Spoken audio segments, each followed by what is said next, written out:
कुछ कर गुजरने के लिए मौसम नहीं मन चाहिए, कुछ कर गुजरने के लिए मौसम नहीं मन चाहिए, साधन तो सब जुट जाएंगे, केवल संकल्प का धन चाहिए।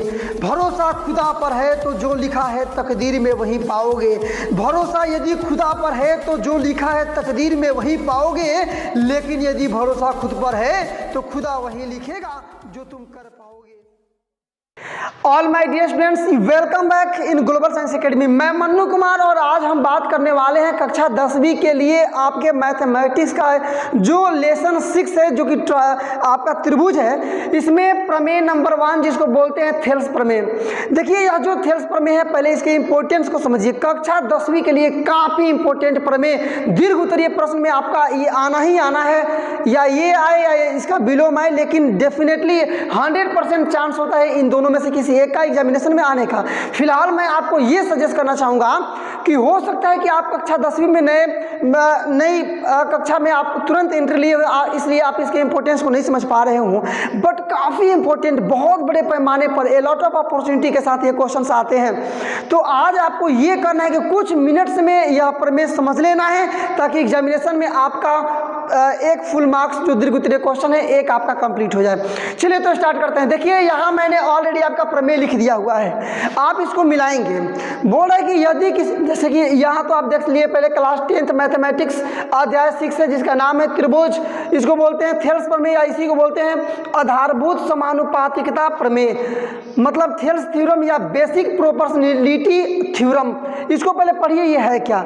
तो यदि किसी त्रिभुज के एक भुजा के समानांतर, मिला लीजिए, यदि किसी त्रिभुज के एक भुजा के समानांतर तथा अन्य दोनों भुजाओं को भिन्न भिन्न बिंदुओं पर प्रतिच्छेद करने के लिए कोई रेखा खींची जाए तो वह अन्य दोनों भुजाओं को एक ही अनुपात में विभाजित करेगी। अब इसी को मैं थोड़ा आपको बाई बोर्ड दिखाऊंगा। यदि किसी त्रिभुज की एक भुजा के समानांतर तथा अन्य दो भुजाओं को अलग अलग बिंदुओं पर या भिन्न भिन्न बिंदुओं पर प्रतिच्छेद करने के लिए कोई रेखा खींची जाए तो वह अन्य दोनों भुजाओं को एक ही अनुपात में विभाजित करेगी। ये आपका प्रमेय। देखिए इसमें सबसे पहला वर्क कि आपको यह थ्योरम रिमेंबर हो जाना चाहिए, याद हो जाना चाहिए, तभी मैं बताऊंगा तो आप कुछ समझ पाएंगे। मैंने बोला कि पहला आपका वर्क क्या रहेगा कि आप इस प्रमेय को पहले याद कर ले बहुत बढ़िया ढंग से, क्योंकि तभी आप इस चीज़ को याद नहीं रहेगा, नहीं समझिएगा। हो सकता है एग्जामिनेशन में ऐसा भी क्वेश्चन कर दे कि थेल्स प्रमेय को लिखकर साबित कीजिए, और ये कोई नया थ्योरम नहीं है या फिर नया प्रोसेस नहीं है। क्वेश्चन इस तरह से कई बार इसको पूछा जा चुका है, तो आपको थेल्स प्रमेय पहले याद करना होगा। अब चलिए हम लोग चलते हैं इसको कैसे आप सॉल्व करेंगे। देखिए जो प्रमेय है, प्रमेय आपके लिए कोई नई बात नहीं, आपने कक्षा 9वीं में भी प्रमेय पढ़ा है कि प्रमेय एक ऐसा कथन है जो खुद के गुणों के द्वारा सत्यापित किया जाता है। ये प्रमेय का डिफिनीशन था जो क्लास 9th में आप किए थे, और वहाँ भी आपने ए लॉट ऑफ थ्योरम्स देखे थे, उसको साबित किए थे। तो वहाँ आप देखे होंगे कि उसमें 4 चीज़ हम लोग लिखते हैं। पहला जो दिया है, दूसरा जो साबित करना होता है, तीसरा बनावट, और चौथा रहता है प्रमाण। तो दिया है इस क्वेश्चन से छांटते हैं, सिद्ध करना है क्वेश्चन से छांटते हैं, बनावट अपने क्वेश्चन को हम अच्छी तरह से बना पाएँ इसके लिए कुछ बनावट, कोई चीज़ हो, इच्छा हो या फिर कोई चीज़ नेसेसरी हो, नीड हो तो उसको खींच लेते हैं, और चौथा है आपका प्रमाण। और वाकई में जो प्रमाण है ना वही आपका मूल सॉल्यूशन होता है, यही ना। तो पहले इसको समझिए इसको, और इसके लिए मैं एक फिगर बना रहा हूँ। किसी त्रिभुज का नाम लिया ना, तो सबसे पहले एक ट्रायंगल का आप देख लीजिए फिगर। यह आपका त्रिभुज, किसी त्रिभुज के एक भुजा के समानांतर, तो मान लीजिए इसी भुजा के समानांतर तथा अन्य दोनों भुजाओं को अलग अलग बिंदुओं पर प्रतिच्छेद करने के लिए कोई रेखा खींची जाए। मान लीजिए आपका त्रिभुज हुआ ABC, तो एक भुजा के समानांतर का मतलब BC के समानांतर तथा अन्य दोनों भुजाओं का मतलब AB और AC को प्रतिच्छेद करने के लिए कोई रेखा खींची जाए तो अन्य दोनों भुजाओं को एक ही अनुपात में विभाजित करती है। मतलब इसको मान लीजिए D और इसको मान लीजिए E। तो दिया क्या है समझिए, दिया है कि त्रिभुज ABC में DE समानांतर BC। क्यों? क्योंकि बोल रहा है कि एक भुजा के समानांतर, तो एक भुजा BC हुई ना, तो एक भुजा के समानांतर, तो एक भुजा BC के समानांतर रेखा खींची जाए तो तो के बाद से साबित करने वाला होता है। अन्य दोनों भुजाओं को एक ही अनुपात में विभाजित करेगी, मतलब AD बटा DB बराबर AE बटा AC ही आपको साबित करना है। तो हम लोग लिखेंगे, दिया है में क्या लिखेंगे पहले जान लीजिए कि त्रिभुज ABC में DE समानांतर BC, सिद्ध करने में क्या लिखेंगे तो AD बटा DB बराबर AE बटा EC। समझ गए ना, यहाँ तक कीजिए पहले, क्या उसको लिखिए, बोलिए मेरे साथ, आप बोलते रहेंगे कि त्रिभुज ABC में क्या दिया है तो DE और समानांतर क्या आपका BC। समझ गए इस चीज को। इसके बाद से आपको साबित करना है, दूसरा टॉपिक तो यही रहता है हम लोग का, साबित करना है या फिर वी कैन से डेट कि सिद्ध करना है। दोनों में से जो अच्छा समझिए आप, दोनों सही है, सिद्ध करना है। क्या साबित करना है तो दोनों भुजाएं समानुपाती है, मतलब AD upon DB is equal to AE upon EC, आपको ये साबित करना है। अब इसके बाद देखिए आएगा आपका कंस्ट्रक्शन, मतलब बनावट। तो बनावट में क्या करेंगे ना, E से एक लंब डाल देंगे AB पर, ये भुजा AB है ना, तो E से लंब डाल देंगे, ये लंब डाल दिए तो मान लीजिए कि यह हो गया आपका N हो गया, और D से लंब डाल दीजिए AC पर, तो ये लंब डाल दीजिए, मान लीजिए कि ये क्या हो गया M हो गया, ठीक है ना। और D से C को मिला दीजिए डॉट डॉट करके, और E से मिला दीजिए किसको, B को, ठीक है ना। इन सबको मिला देना है आपको, ये इसको मिला दिए और ये आपका इसको मिला दिए, बस ये रहा आपका फिगर अभी तक, ठीक है। ये आपका बनावट हो गया। तो बनावट में क्या लिखेंगे, ऊपर से चूंकि हम लोग को लिखना है, याद रखिएगा, लिखना है कि DM लंब AC तथा EN लंब AB डाला तथा बिंदु D से C को तथा E से B को मिलाया, ठीक है ना। ये हम लोग काम करेंगे किसमें, रचना में। तो चलिए अब अगला आपका टॉपिक जो रहेगा रचना, उसको इसी में मैं ऐड कर रहा हूँ। तो क्या आ गया आपका कि रचना, या फिर इसी को बोलते हैं बनावट। बनावट चाहे रचना, दोनों में से कुछ भी आप ले सकते हैं, जैसे आपकी इच्छा। तो क्या करेंगे, यही चीज लिखेंगे, आ रहा है ना, मिला लीजिएगा यहाँ तक कि DM लंब AC तथा और क्या जी कि EN, मतलब EN लंब क्या तो AB खींचा, AB डाला, चलिए डाला, और D से B को मिलाया, D से C को तथा क्या तो E से B को मिलाया। ये रहा आपका बनावट। अब लास्ट आपका टॉपिक इसमें जुड़ जाएगा क्या, प्रमाण, और यही आपका रहता है मेन सॉल्यूशन। देखिए फिर मैं एक बार बता देना चाहूंगा कि चाहे आपका दिया हो, सिद्ध करना हो या रचना हो, इसमें से पहला तो दो कन्फर्म है कि आपको रहेगा,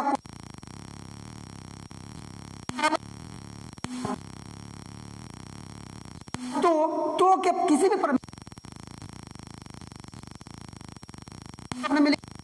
चीज को जानिए,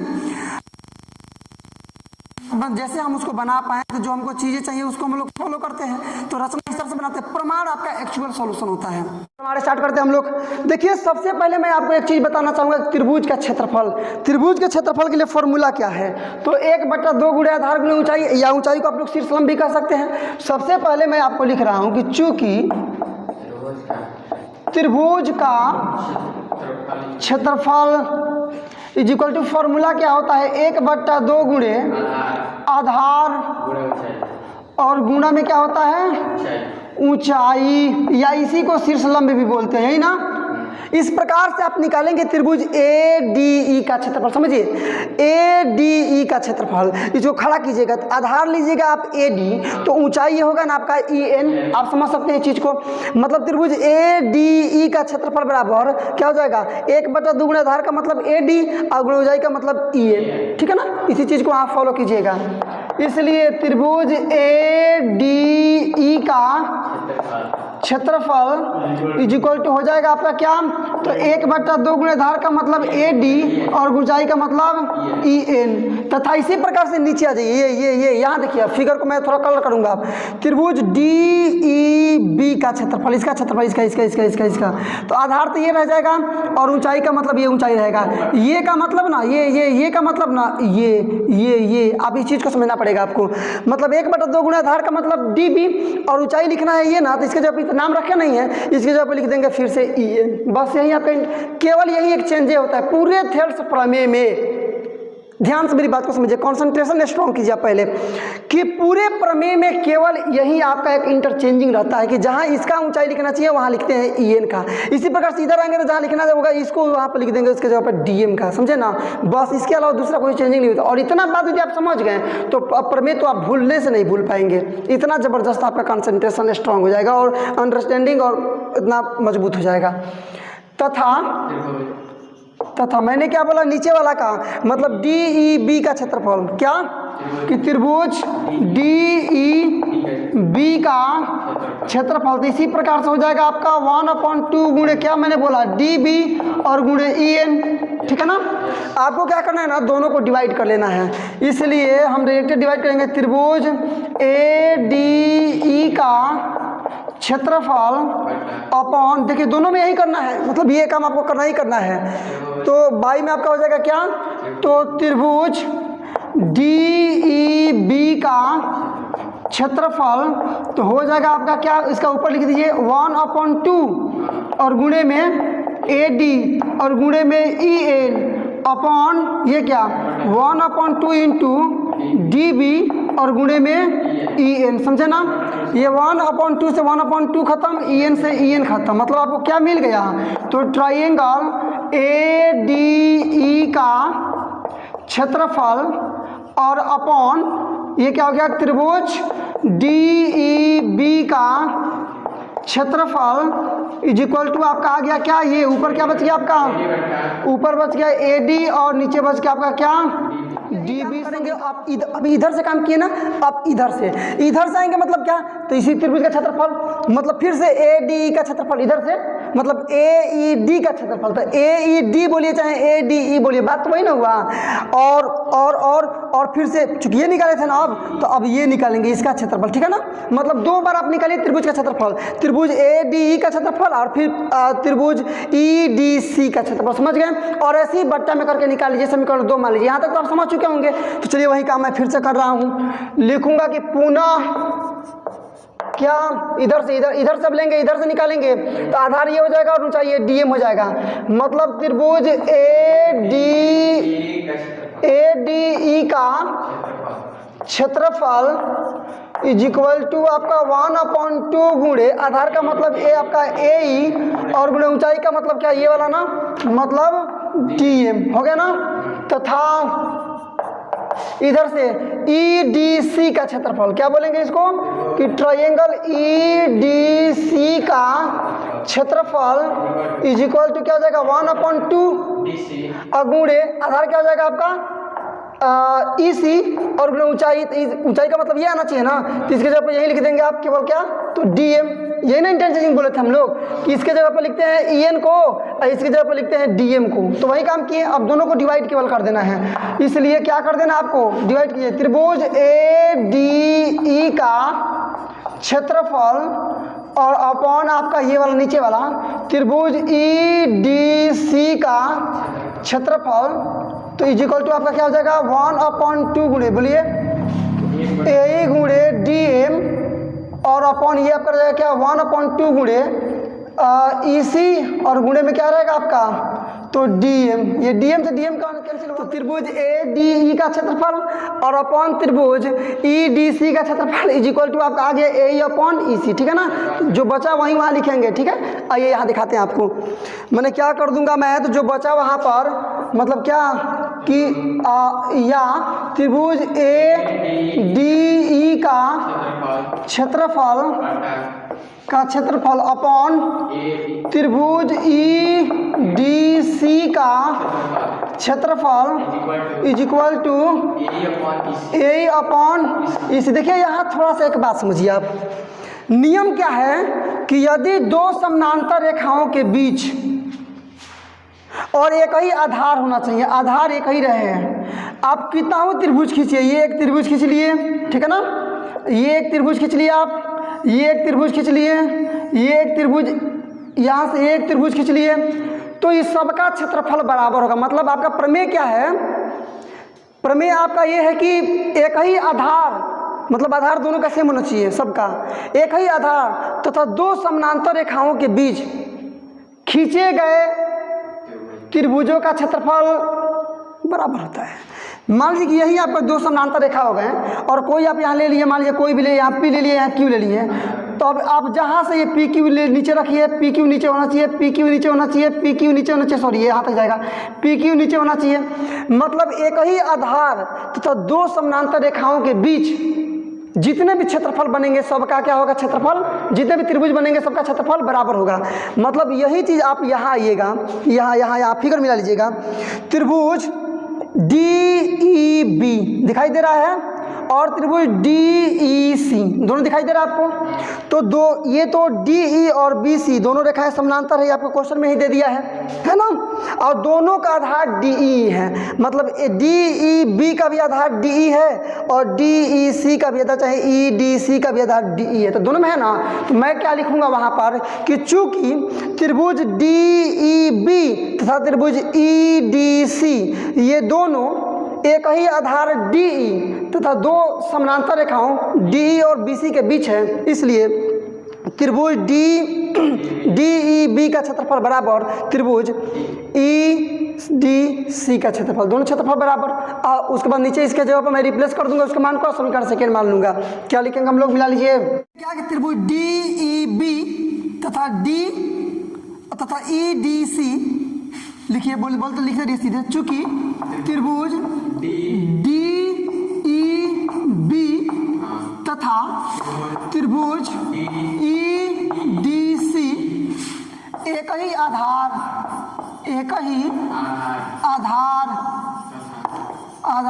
क्या है? DE तथा दो समानांतर रेखाओं तथा दो समानांतर रेखाओं, कौन कौन? दो समानांतर रेखाओं DE और BC, DE और BC के बीच स्थित है, इसलिए दोनों का क्षेत्रफल बराबर किसका? तो इसलिए दोनों का मतलब त्रिभुज DEB का क्षेत्रफल इज इक्वल टू ये वाला त्रिभुज EDC का क्षेत्रफल। इसको सेम लिखेंगे हम लोग, क्या लिखेंगे?